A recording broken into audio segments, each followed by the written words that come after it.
Hi. So my brain just and when I get like this, wow, I've never had an audience before. This is bizarre. Wow. Hi. I've really never had an audience before. So I'm on an imagination and I have a really massive story. I'm high right now. Um, I've been trying to okay, we're doing this. Um Tomorrow is my second year anniversary. It should have been, except my partner and I broke up last September. And if you've noticed in the Healing Garden, I never talk about love or relationships or sex. I don't know if I ever will. It's because that's where I get human and vulnerable. That's where things get really difficult for me. And I won't ever lecture on something that I don't know. I won't ever pretend to be an expert on something I'm not. And I can handle trauma. I can handle anything. But what I can't handle is love.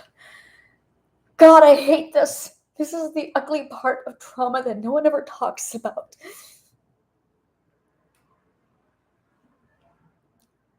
This is how I get my breakthroughs. I get high, and then my cognitive core, for whatever reason, turns on, and I can see things so very clearly. Marijuana has an unusual effect on me, and I don't know why. Whenever I smoke marijuana, my already stupidly high IQ skyrockets, and I can't type because my thoughts are running so fast. So I started doing videos. Like, I have Evernote and I have a recorder. So I record all of my epiphanies like this. And this is the first time I had an epiphany. Sometimes they're visions. And I jumped online to record it, but there's people here. So I've been doing this for 3 years now. 3 years. And I'm still integrated. But this is the other side of trauma. And I'm so busy putting on this really perfect front all the time. I stutter.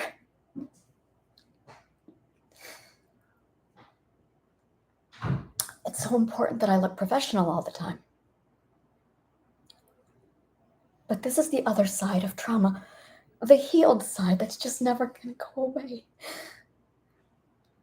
I could fix all of me, but I couldn't fix my love.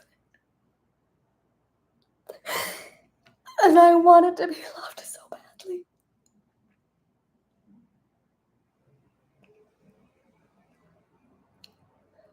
That I studied every book in the world I could get my hands on when books were banned. And I read the entire encyclopedia set because those were the only books I had. And then I went onto Wikipedia and I read everything for years. That's all I did when I was a shut-in. I read, looking for the answer to get me out. And I got out. Oh, good God, I got out.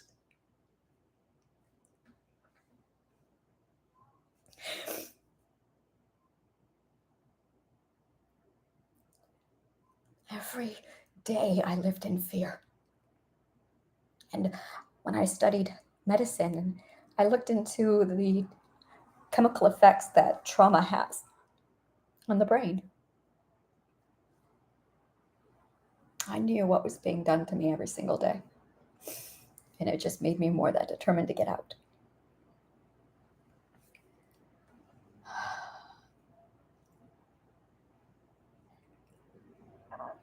I have vaginal pain from the rapes when they tortured me. And I cannot heal it. I have PTSD whenever I'm around a penis. And I cannot get over it. have PTSD whenever a man orgasms around me. And I cannot ever sleep next to a man. I have to sleep on the floor like a dog.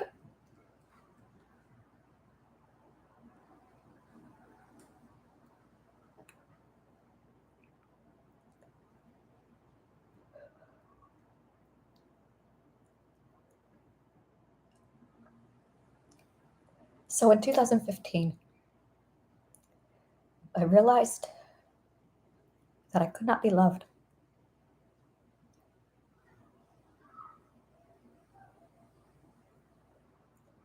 I think I became bisexual and a lesbian for a while just because I wanted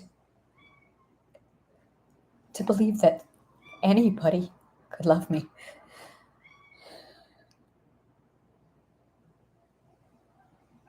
And I just can't.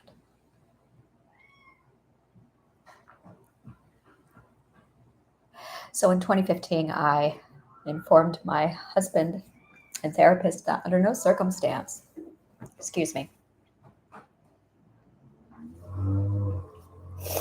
under no circumstance could I be loved. And my therapist and husband spent years trying to convince me otherwise. It took them 3 years. From 2015 to 2017, I was adamant that I was meant to be alone and I could not be loved. In 2017, they changed my mind. And in 2020, my husband kicked me out because I couldn't breed. He said, and I quote, "I need you to get out because I have to find a new mother for my children." Yeah. And I just laughed and said, "I told you, I can't be loved."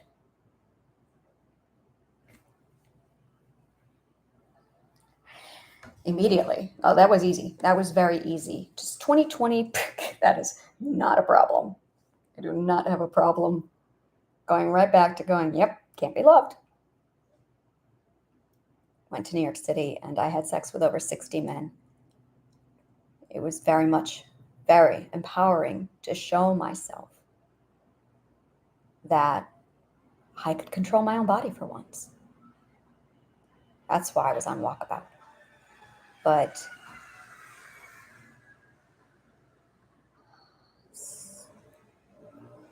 see, psychologically speaking, I know now what I did. During those 60 men, that 1 year, I had to completely desensitize myself. Excuse me. I had to completely shut everything down. Just pretend and wear masks.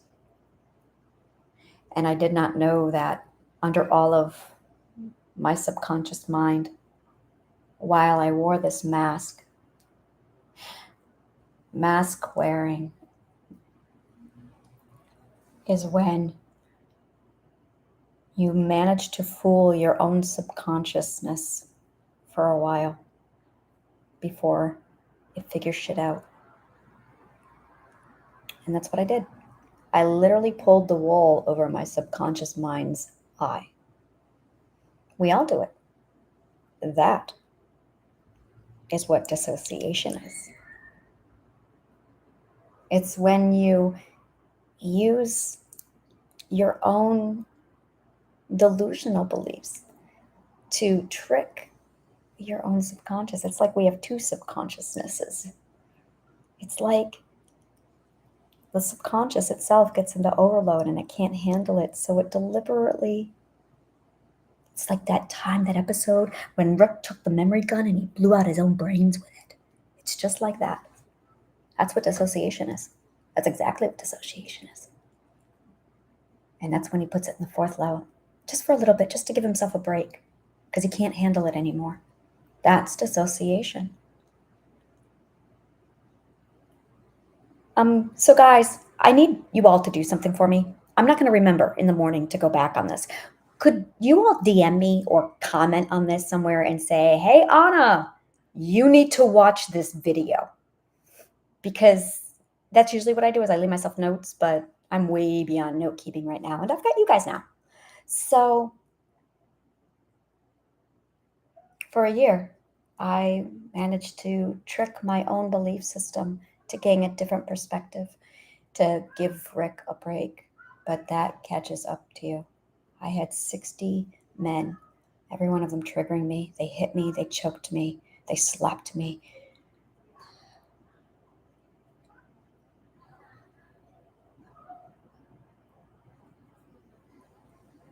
Three months in, I met someone. And I fell very deeply in love with him.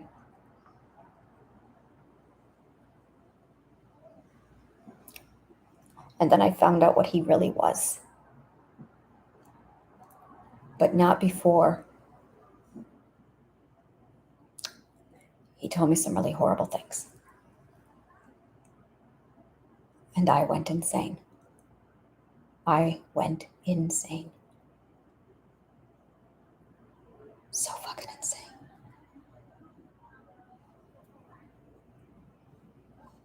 And I dumped him immediately after that. That's the day I got to see the fifth level of the subconscious mind. And that's all I'm going to say about this. I was broken. I was devastated. And I thought I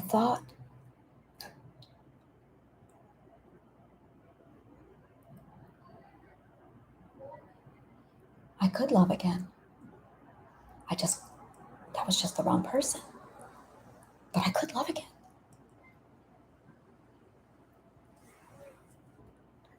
Ever since 2020, the reason why I came to New York City was because I had this massive, you need to go to New York, you need to go to New York, you need to go to New York. And every time I got to New York, it calmed. And every time I turned around to leave, this thing screamed, no, no, no. It was around this time, after 60 Men and that nightmare, that feeling got really strong, and it just pulled me. It just pulled me. And I was following my intuition. I had no idea that that's what I was doing, but I was following my intuition. And I realized that this whole time I had been going to New York because I was supposed to be looking for somebody. And suddenly it became May, June, 2 months of me going, I'm looking for somebody. I was on an app and I would sit myself at the bar, have men come in. I wasn't even sleeping with them anymore. I was just looking for someone. And I would have 3 dates set up back to back to back. Guy would come in, he'd meet me at the bar, he'd buy me a drink, he'd leave. Second guy would come in, buy me a drink. Yeah, okay. And it got to a point where after 2 months of doing this, I would just sit down 5 minutes with these guys and go, you know who I'm looking for? Get out. What? I'm looking for someone. Get out. I felt like Alice in Twilight, sitting at the counter, just waiting. It was like that. It was exactly like that. And then I got an STI, my one and only STI. Did you know that you can get gonorrhea in your throat? I did not know this. That if you produce oral sex with somebody with an STI on their genitals, that it does pass to your throat. So I got gonorrhea in my throat. Now comes the time for truth. I had about 30 men lined up, and I was interviewing all of them on which ones I was going to be sitting down with at the bar. And suddenly I had to cancel a lot of dates for 2 weeks. So this is how this went. I began a filtering system. Who is STI material? Like who, I have to clarify this before you go jumping to conclusions because I said that all wrong. Who is, I have to tell you about my STI worthy? This is a thing. I did not know this. Well, first off, there were the people I had just slept with. Absolutely, they needed to know this. No hand, it's like hands down. I told those people.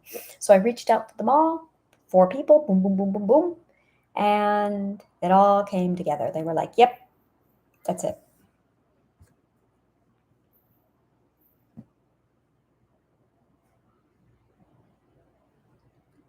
And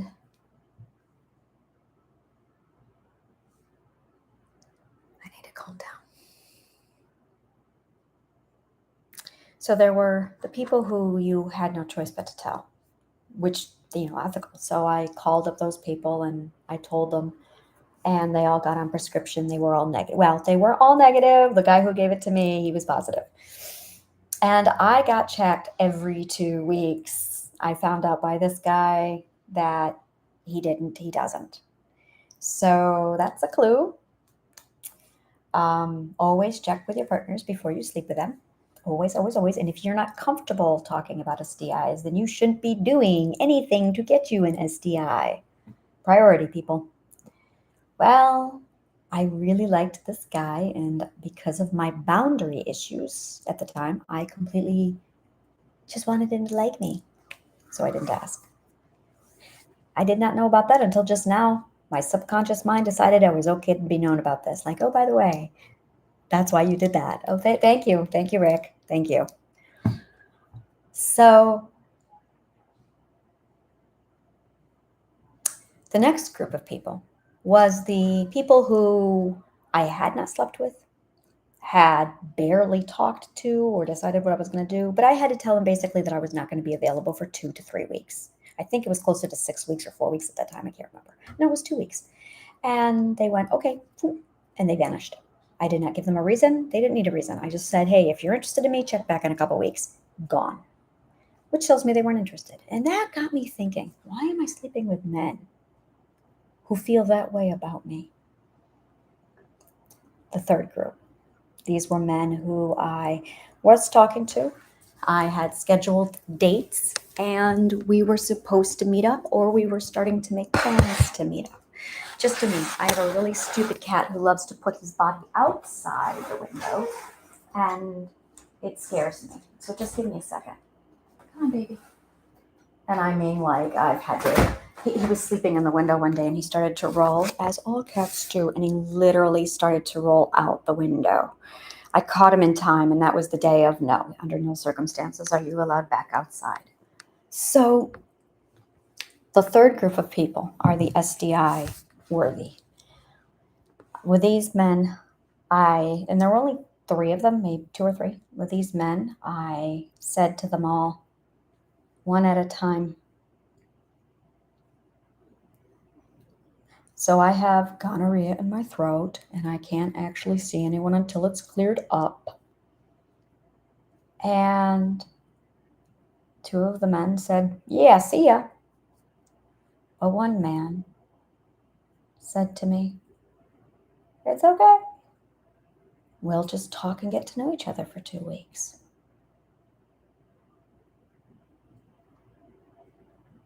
I think that was the day I fell in love with him. Oh no, that was the day I fell in love with him.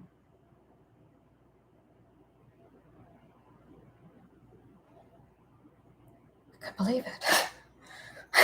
I couldn't believe it. No one had ever not thrown me away before.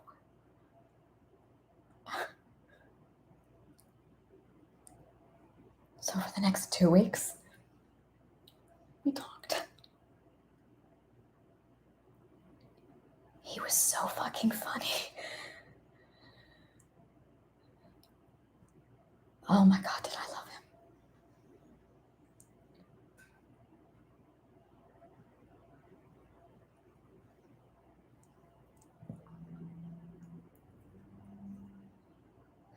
I need to talk to him. I forgot about all of this. I fell in love with him so hard those 2 weeks. No one made me laugh. No one made me laugh. Suddenly, I was never laughing so much in my life. I didn't even know I could laugh.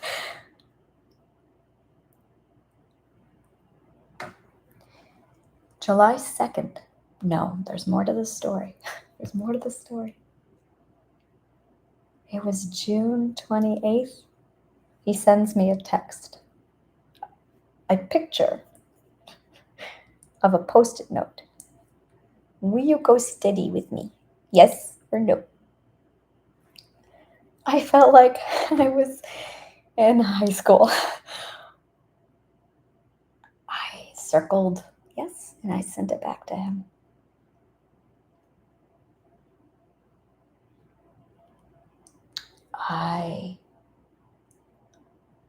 Oh my God. July 2nd. I drove to New York and met him. And I felt like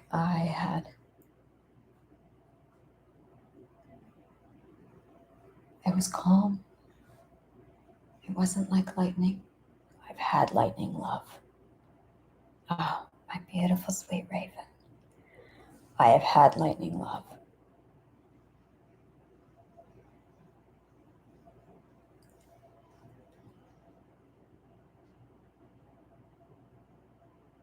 Oh, you beautiful, beautiful, beautiful universe, you. I have manifested all of this. I told her so many times that I wanted to know love. And that is exactly what the universe has given me. She gave me all the love. Oh, you beautiful, beautiful, gorgeous bits, you. I asked for love, and she gave me sweetheart love, high school love, long lost love, unrequited love, love at first sight. Oh, you bitch. She gave me lightning love. And this is true love. That's the kind of love she gave me. So I have all the types of love that I can now sit down and analyze and record and copy because I have experienced all the types of love, and I have a gorgeous psychological and philosophical brain that I can now sit down and put all of that stuff together and analyze each and every experience. I even had multiple personality, love story love, and a marital affair.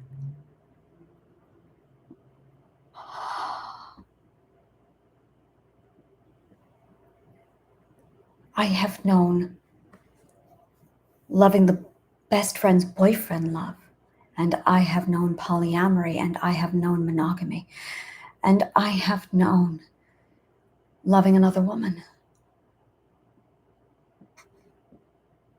And I can sit down and write a dissertation on each and every one of these types of love and how they differ, including this one.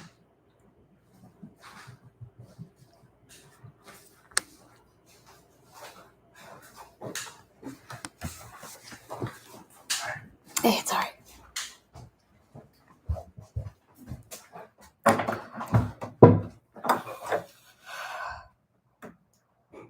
I'm still floating on high. Why are you in here if you're recording? Are you recording? I am recording. Really? I think I'm going to go ahead and shut this down because I'm only halfway done with my story. Yeah, I'm only halfway done. But I don't want to be done. No, I don't think I'm going to stop. I just need to readjust myself because my roommate came into the kitchen, and as awesome as that is, and he's cool, I did not want... This is a good intermission, isn't it? All right, so yeah, as I was saying, I can literally report on all the different types. No, I have to keep going. Even though I'm in the middle of this, and this has got to be the weirdest episode of Shifting Perspectives, and that's okay. No, I'm on Shifting Perspectives. I can't stop with only 25 minutes in. No, I got to go the full hour, guys. I got to go the full hour. Sit with me on this one. So I was telling you my love story. All right. You listening to music? Yeah. All right, good. Because Checking if it's not pointing at me.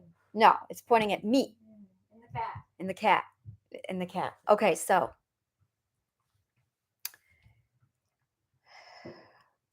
Wow. Where do I even begin?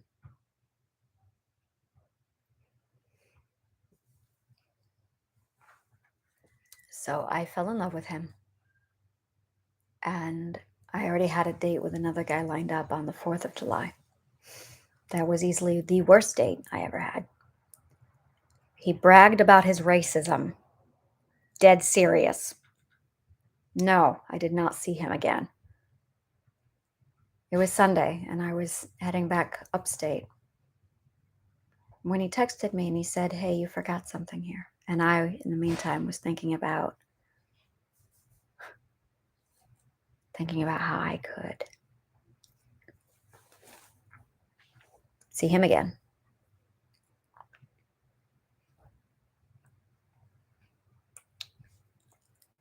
And I didn't have to come up with an excuse. He texted me and said, "I forgot something." And I was like, oh no. At the time, it's still very much another trauma that I have is not being able to stay with a man longer than 3 hours. You have to get out of there and go. Like I said, I am unlovable. So, and when you leave, you don't leave any trace of yourself behind. You go. So I got back there and I was like, oh my God, what did I leave? And he said to me simply, "I just wanted to say goodbye to you again." And he told me I left a hug. I couldn't leave him. I stayed there well past my 3-hour mark. I didn't have to be to work until the next day at 6 a.m. So I made sure, we both did, I stayed with him until 3 a.m.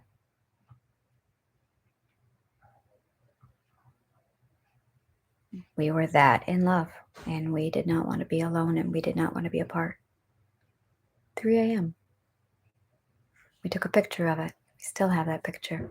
It's our first picture together of us at 3 a.m. And he just kind of assumed I would see him next week. And that morning when I left, I had this feeling like, no, this is where you belong. This is home. This is where you stay. And that urge to get to New York, that deep get to New York, was gone. I never needed to get to New York after all. I just needed to get to him. We had the most amazing beginning. It was like constant sunshine in candy stores.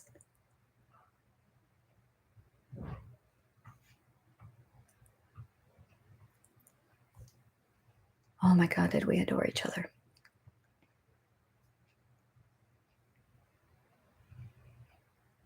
He was starting to get worn out, and he said way back then that he needed space, that the 3 a.m. visits were too much for him.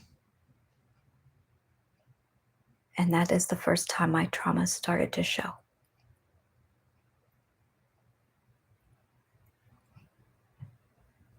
That is immediately when my trauma started to show. I couldn't handle boundaries because of the narcissistic abuse syndrome. And I could not handle rejection because of the borderline personality disorder. So I ignored him, and things got worse.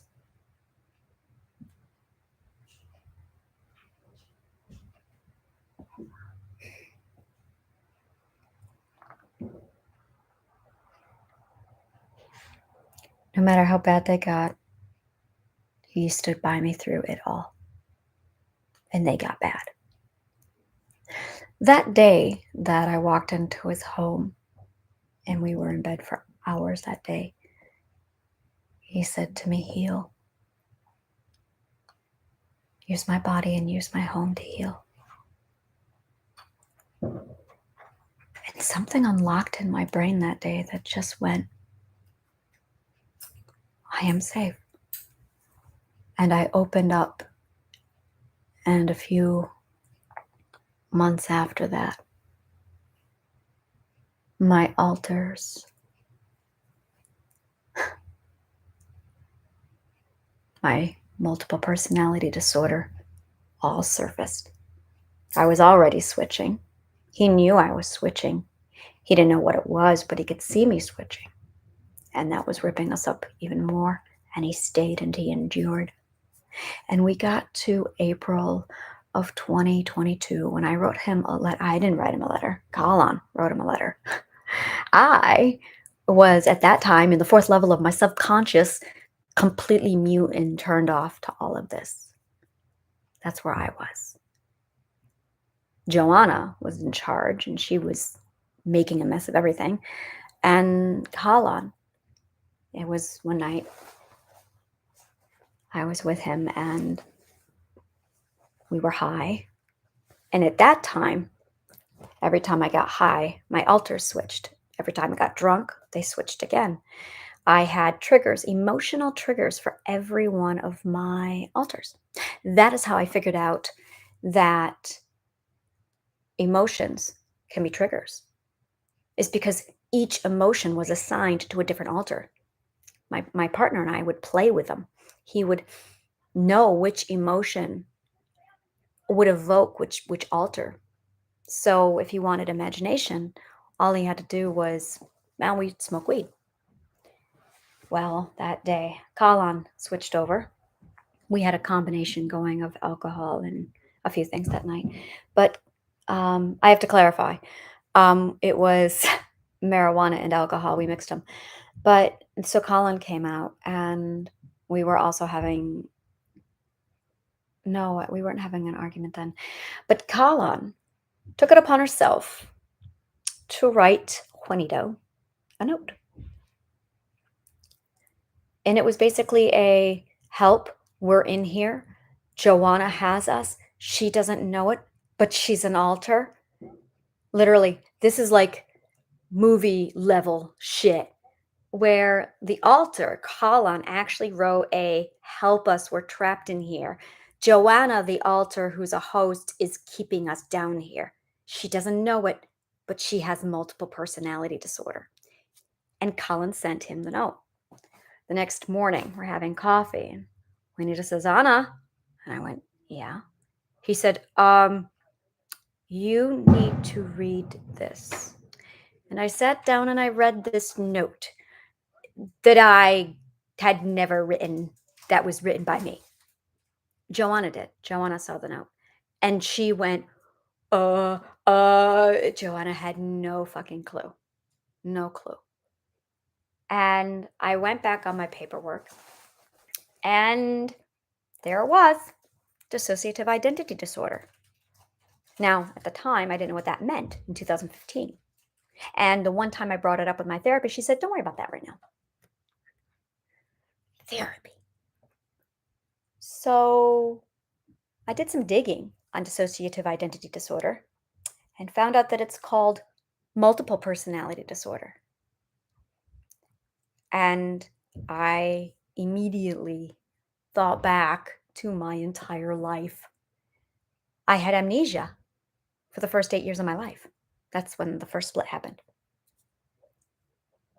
What began in April of 2022 was this freelanced psychologist and philosopher suddenly sitting down and mapping every altar, split, switch, incident my entire life. It's an altar map. It's when you find out you have multiple personality. Oh, it's a process. It's a process. Now, first of all, it was wrong. There's almost no information on multiple personality, almost nothing. There's only one man who claims to have the cure to integration. One psychologist. 50% of psychologists don't even believe that it exists. Dumb fucks. So here I am digging and just getting into it, and I managed to get a hold of that man, and was able to find a dissertation that he wrote on multiple personality disorder, and I was poring over the NIM documents and the abstracts. Oh my God, nothing. And here I am having conversations with multiple people in my head. So let me tell you right now, it's not multiple personality. All of us have personalities. Every one of us has multiple personalities. The difference between someone with dissociative identity disorder, and a non-multiple, that's you, is a non-multiple has multiple conscious mind. I'm sorry, a multiple has multiple conscious minds. So my conscious awareness, I had 4, 5, including me, conscious awarenesses. 5. 5. I had 1 subconscious mind, but I had 5 conscious minds. And every conscious mind was assigned one of my personalities. Now, you have personalities inside of you, but it's all organized under one conscious mind. Now, if you were to start splitting, your personality would get its own conscious mind, which is why you can be a ballet dancer and a hunter, which is why you can be goddess of hell or goddess of flowers in spring and queen of the hell or queen of hell. That's why. It's because we all have multiple personalities inside of us. I've got, wow, do I have characters? But for me, I could see individually each one of my alters. Whereas with you guys, a non-multiple, you have to figure out your different parts. But this allowed me a perspective into the subconscious mind because I was flipping in and out all day. We were arguing in there over who was going to drive the car. I learned about units, how I was an Ana unit, and that all of my alters required names. Now, Colin did not have a name. She was the witch. She's actually referred to as the witch. That's Colin. I named her Colin because I had to give her a name. So I pulled her name from my book, but really she's the Fae Queen. She's the witch. She's the Fae Queen. I have Bergen, who's been in there since I was 12. And he's my man. I became a 6'2" Norse Nordlord. And he smokes cigarettes and drinks Guinness and speaks with an Irish accent. So that was fun when that came out. He loved parties, loves parties, and his sexual orientation was really out there. So yeah, he was fun. And then I had Joanna. Joanna was the host. Now Joanna has been around since I was 8 years old. Joanna is the one who took all of the abuse. So Joanna ended up with all the mental illnesses, literally. Imagination. Imagination is different. Kalan came out. She's a BDSM leather mistress also. And she came out when I was 14 years old. It was the worst day of my brother beating me. I was 15. And he was using my head as a punching bag that day. And then I fell to the floor and he just kept kicking me. And there was a moment where the pain stopped. The pain just stopped. It was amazing. Well, I realized it stopped because I had switched alters, but I didn't know that. And Kalan was out and she just went, huh. And then she looked up at him And he was so terrified that he fell back and then he went after my sister. This is a man who had told me every goddamn fucking day that he was going to fucking kill me.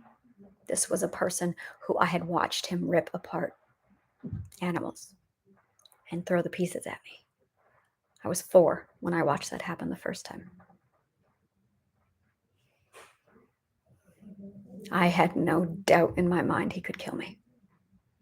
So I stood up and I grabbed the scissors on the table and I stabbed him to save my sister.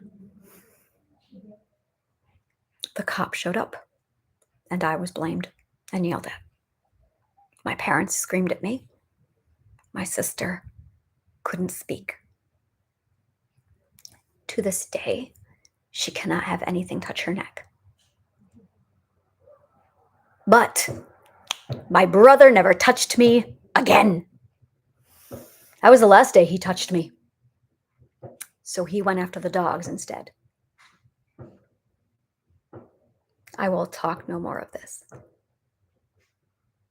That's Galan. That was the day I switched. I split. And then it was April. It was actually it was May 16th that Imagination split. Imagination thinks she is a reincarnated goddess. And I'm not sure if she's wrong. That's when the visions really started to take place. And I had a lot of visions. I still do. I don't see a person, an individual, except my partner and I. What I see, I don't want to talk about what I see. I recorded every vision. I recorded them in my blog, Exploratory Dialogues. I recorded them on my Evernote. I just record them all. They finally started slowing down, but my partner couldn't handle any more of it. Between the switching, the visions, and then Joanna's mental illnesses on top of it. That man stayed and held on to me for as long as he could. And in September of 2022, he broke up with me. And I have not been the same since. I've been pretty fucking fucked up.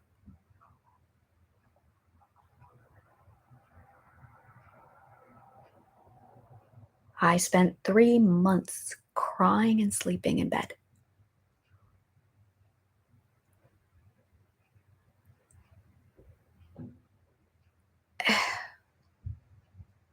At first, nothing changed the first 6 months.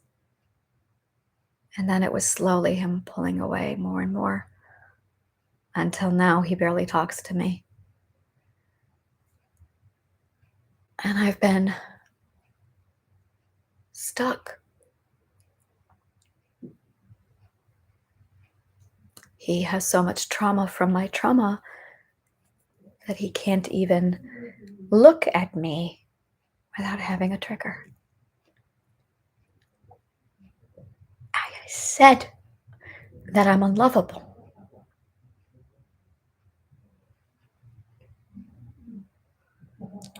And I believed for 2 years that I could have somebody.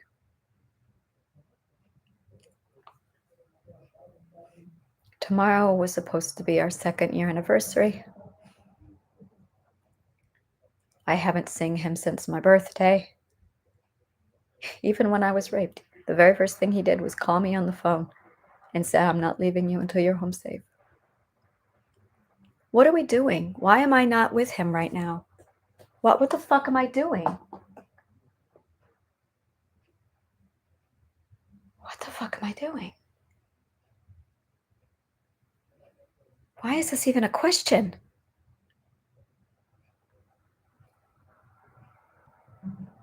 Anyway, I was in a lot of pain tonight. And I wrote him, why is it even a question?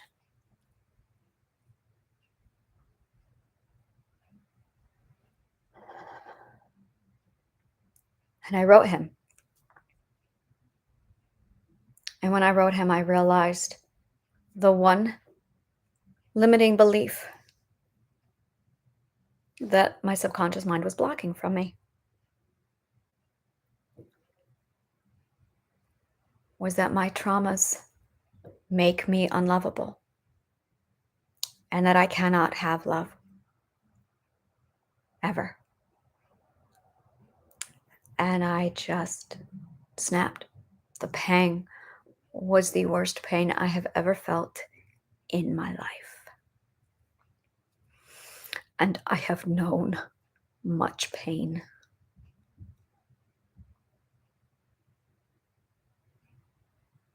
And I started to beg the universe to make the pain stop. It's the first time in my life I complained about pain. It's the only time in my life I've ever complained about pain. Emotional pain was laughable. This, I begged the universe to stop it. And then it went away. And I looked at Rick. This is the fun part about my job. I immediately looked at my subconscious mind and I went, what just happened? I was officially in untreaded waters with my subconscious mind, which is why I'm doing this tonight. Because I needed to account for whatever just took place because it's new. And normally I just type, but I'm high. So I went, oh, I have a podcast, Shifting Perspectives. This is fantastic material. And I have an audience. This is going to be new. So I jumped on here tonight to explain to you what just happened. Dun, dun, dun. Yes, that is the longest introduction ever. So,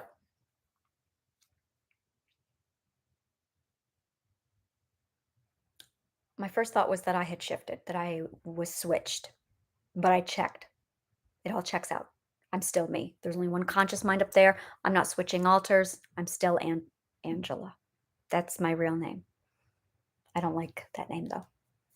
But I'm still the core. And I'm going, okay, so what just happened? What was it? And I'm talking to Rick like, dude, report in. What's going on?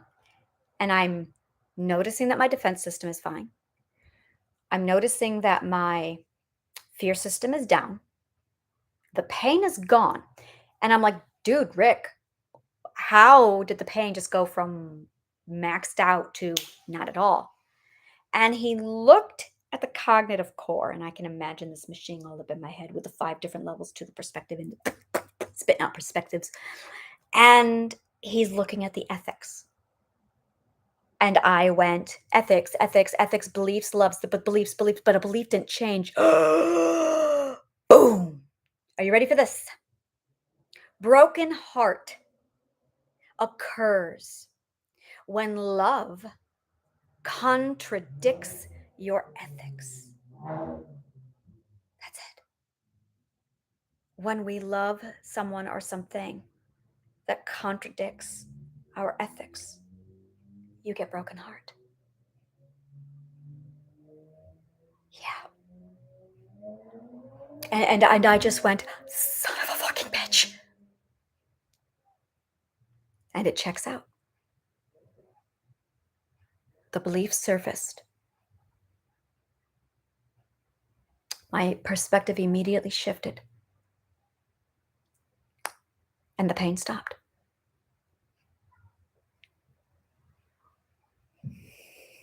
People change. People change. And we will start a relationship in love with somebody. And then they will change. And when they change, your ethics start to hurt.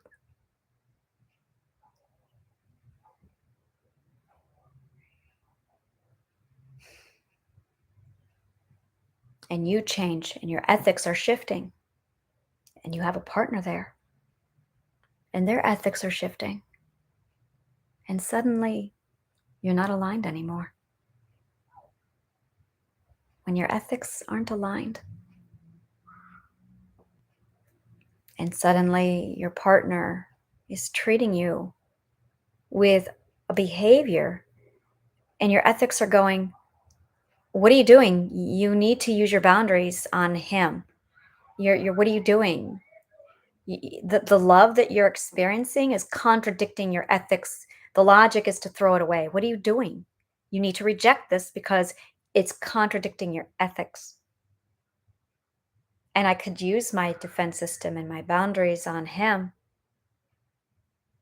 And I do, and I have to. I have to say, I love you, but you're hurting me. And now you have broken heart. I would say that's pretty damn fucking logical. And once I realized that my partner's recent behavior toward me is hurting me because it violates my ethics, and now I have to stand up and do something about it. As soon as I realized all of this, the pain instantly vanished. I have been in agonizing pain for 10 months.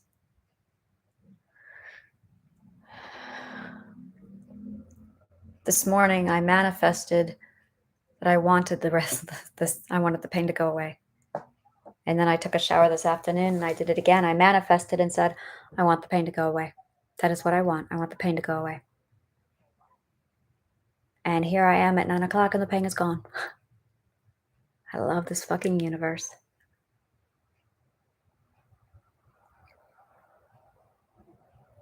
And I don't know what the fuck I'm doing, but I need to go get that man and get him back.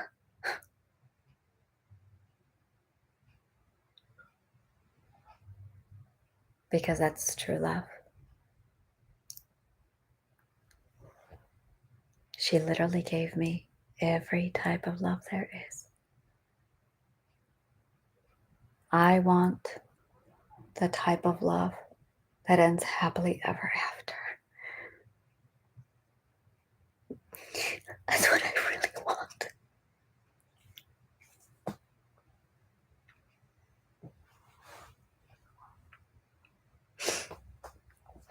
You see, with him, I don't have to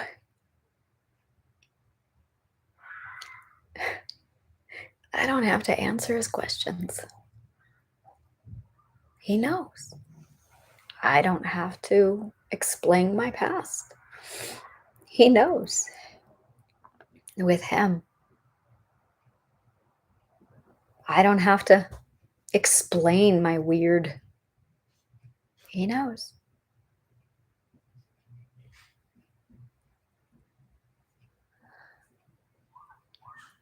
With him,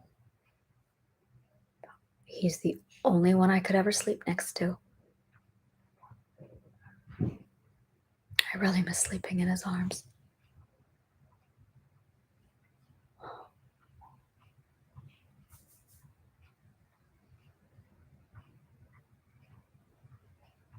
So I hold on to this dream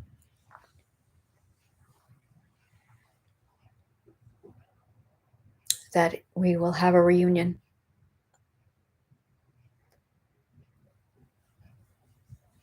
And I have given him apologies. He's wounded. He's traumatized by me. He warms up a little bit every now and then.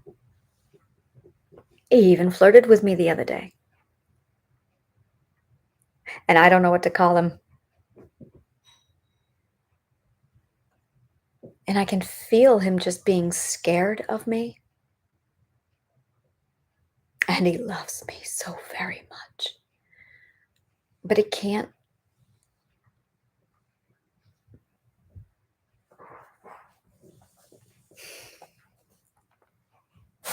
I know that kind of fear. When you're numb to love because you are afraid that much. And if he wanted to just be friends, then he would treat me like a friend. But he doesn't. He treats me like he's still in love with me.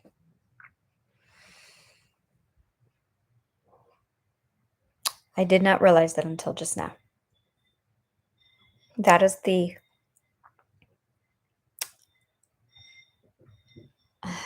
logic that was blocking everything. Come on, Anna. Occam's razor. Occam's razor. He doesn't treat me like a friend because he doesn't want to be my friend, because he doesn't view me as his friend. That's why he doesn't treat me like a friend. He doesn't treat me like an ex because he keeps me and he asks me to stay and he fixes my website for me and he listens to me when I call to him. And when I'm raped, he's telling me he's going to stay on the phone with me until I'm home safe. But he's terrified. So he goes nowhere. And this is a man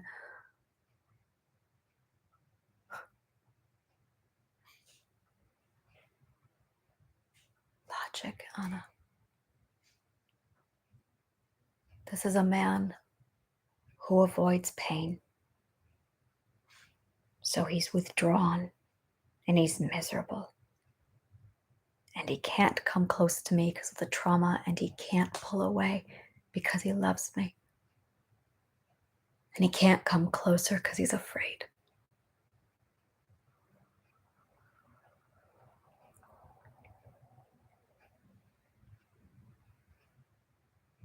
But he loves me. But he's stuck. But I'm not stuck. I thought I was stuck with him. I'm not stuck. I know exactly how to get out. Why am I not helping him get out?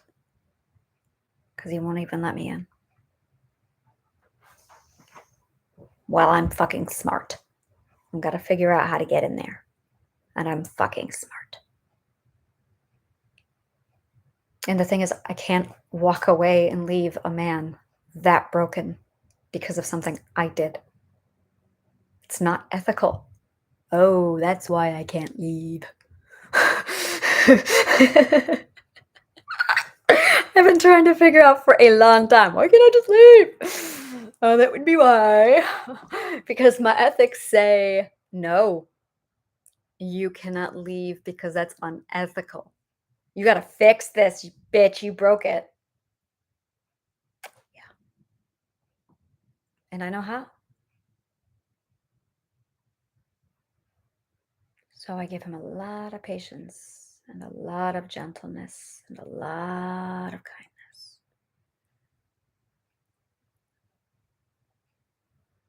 And he has shut me out and he has withdrawn. And he is just responding to my behavior. He's my mirror. I know this. What am I mirroring? What am I putting out there that he's mirroring me like this? What am I doing wrong? Universe, could you please? I call upon the divines to show me where I am misunderstanding this and how to fix it. I call upon the divines to show me how to fix this. I'll figure it out. That's what I manifest. I don't ask for things. I ask for solutions so I can use my own mind and just figure it out and go, oh, do, do, do, do.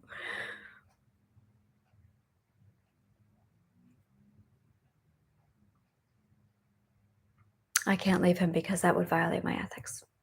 When I'm sitting here with all the tools and all the patience and all the knowledge and all the kindness, and he is worth it. Oh my God, is he worth it?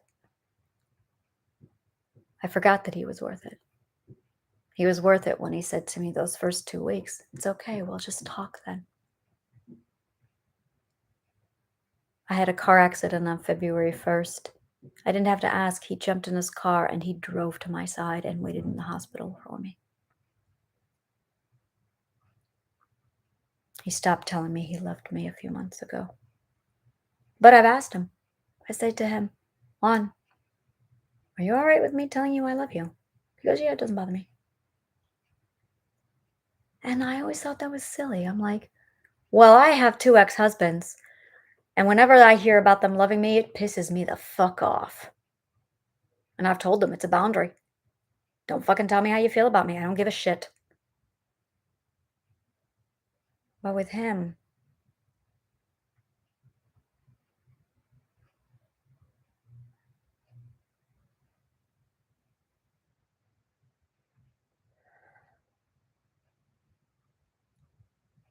I couldn't see any of this before.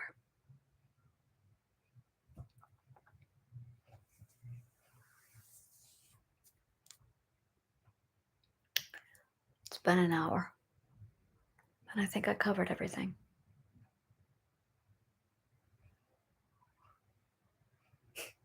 I do believe you just got my life story.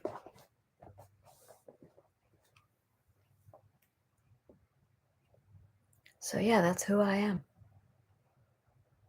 That's how I came to be here in Brooklyn. This is my origin story. I couldn't resist. It's my origin story. Yeah. Okay, the nerd in me just totally fired up and went, yeah, I have an origin story. Oh. All right, I feel good. I feel good. I'm a superhero.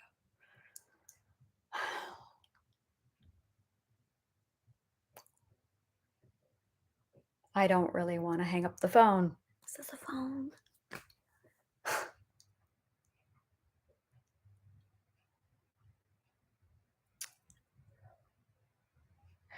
It's a special episode. Maybe I'll let this go another 15 minutes.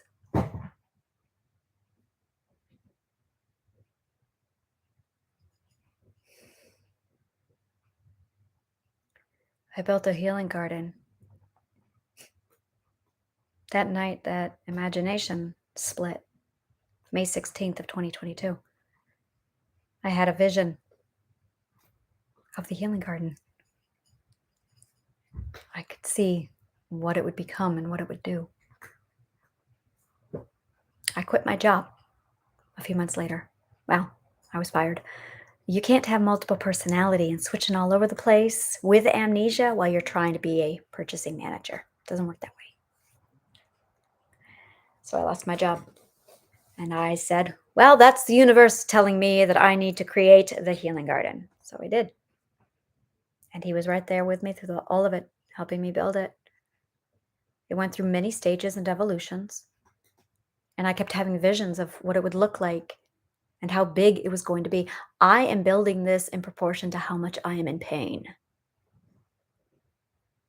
I am building this to mirror all of my suffering. Just like I did with my gardens. Exactly like I did with my gardens. How long ago was that? In 2015, my first healing garden was when I would get home from trauma and I would dig at the earth and then I would drop a rose plant into the earth. But I would dig at the earth and pour all of my hate and anger into the ground, thinking, look at that, Mother Earth can take my pain. And she did. And I planted over 50 roses.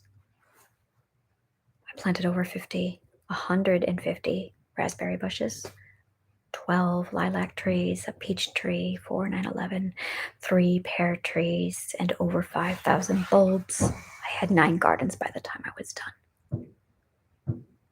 And then when my husband divorced me, when he threw me out so he could find another woman to breed, I lost my gardens. And I had no garden, no healing garden, until I met Juanito, when he offered me his home and his body and told me that he would be my healing garden.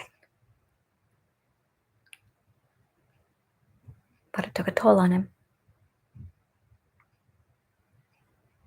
And when he and I broke up, I poured everything into the garden. This is called transmuting trauma. So I built Shifting Perspectives, this podcast to show you, all right, this is where I'm going to put all of my pain. This is where all of my thoughts go. And I created created my programs, all of my classes, so I could just pour all of my knowledge into it, thinking if I could help other people, that'll make this feel better. And then I took all of my psychology and I poured it into Psych and 5. And then I poured all of my philosophy here and I found myself and I took notes. And then I created Exploratory Dialogues, which is my blog on my website. And I recorded as much research as I could as it happened. I wrote letters to NIM showing them, look, this is my discovery. This is my research. This is the information that I found. And then I started to do tests on myself where I would take marijuana and partner it up with meditation while also partnering it up with cognitive behavioral therapy. And I would merge them all into my brain. And I found out that I could expedite my triadic healing by implementing my meditations, mantras, manifestations with cognitive behavioral therapy. And within 2 weeks, my borderline personality was gone. 2 weeks. It was astounding.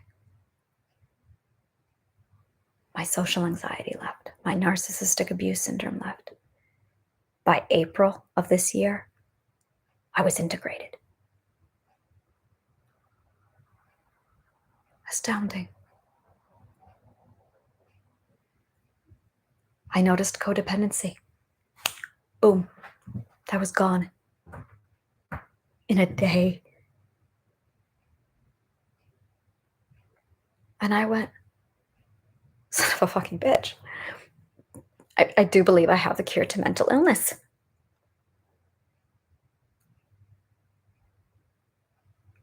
And I had the garden right there in the palm of my hand.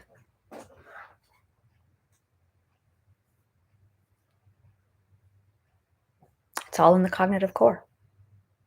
It's all in the cognitive core. The mental illnesses are developed by the fear system as a failsafe to adjust your behavior on purpose to the correct perspective and belief. Do I need to say that again? Your abuser puts a belief into your system that alters your perspective. Your subconscious mind, who is now an agent of the abuser, says, oh, our behavior does not match the cognitive core. We need to change the behavior now. And it will activate the Jerry, the fear system, and the fear system will slam that red button alert, and boom, you've got PTSD. You have borderline personality disorder. You have narcissistic abuse syndrome. Yeah. Whatever your abuse is, that's the mental illness you're going to end up getting. Because your subconscious mind has to alter your behavior immediately to match the cognitive core, or you'll go insane.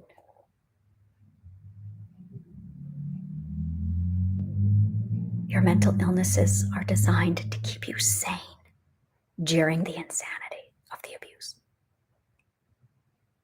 Mental illnesses are self-love. I know, because I had 4 altars standing around me while I cried, and each one of them took turns giving me psych lessons and walking Joanna through the traumas. And then as a team, those altars kicked down doors in the maze to do the shadow work side by side with her as a team. And there was a day when imagination hugged Joanna and said to her, thank you for keeping me safe.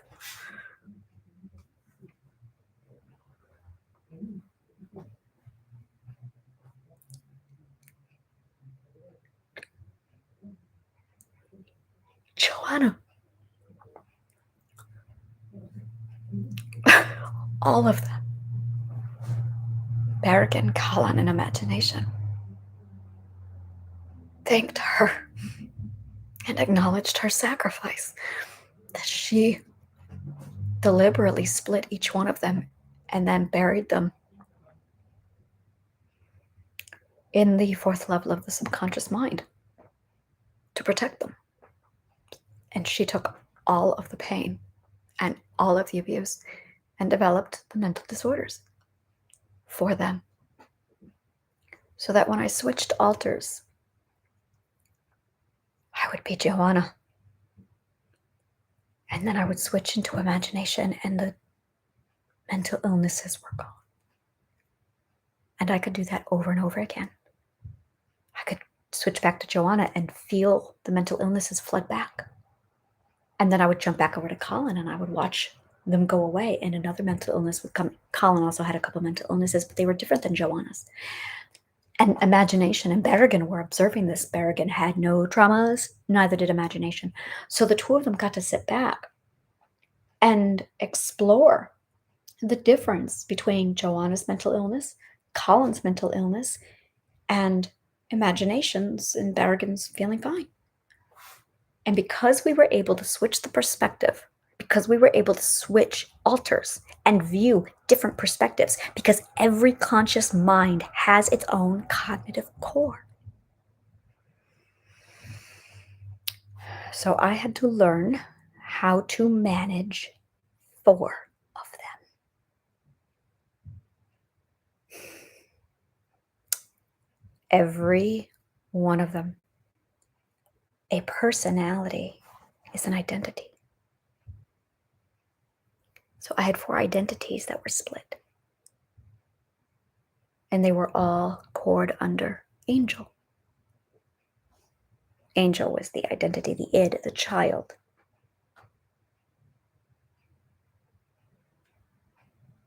They were literally divisions of Angel. And each one of them had their own cognitive core with their own belief system and their own ethics and their own identity. I had 4 identities in each. When I integrated, Colin and imagination were arguing again. And I had it. I came out and I said, enough. I came out. I never came out. And I just screamed at them, enough. Juan was on the phone with me again that night. This is April. And he was walking me through it.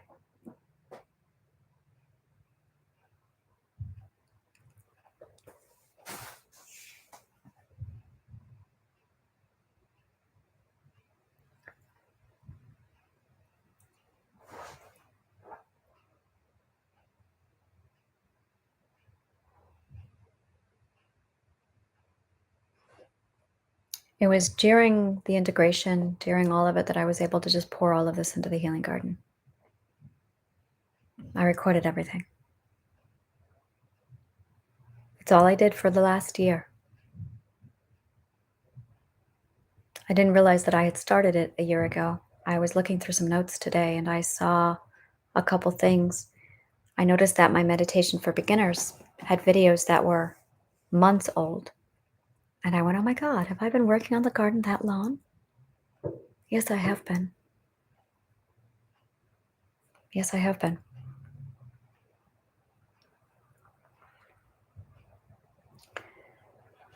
So I have more work to do. I'm going to be dissecting love and exploring all of those different avenues. And I got to figure out how to repair things with this person of mine.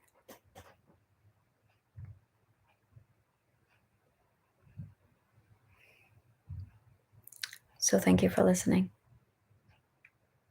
And may the kindest of words always find you.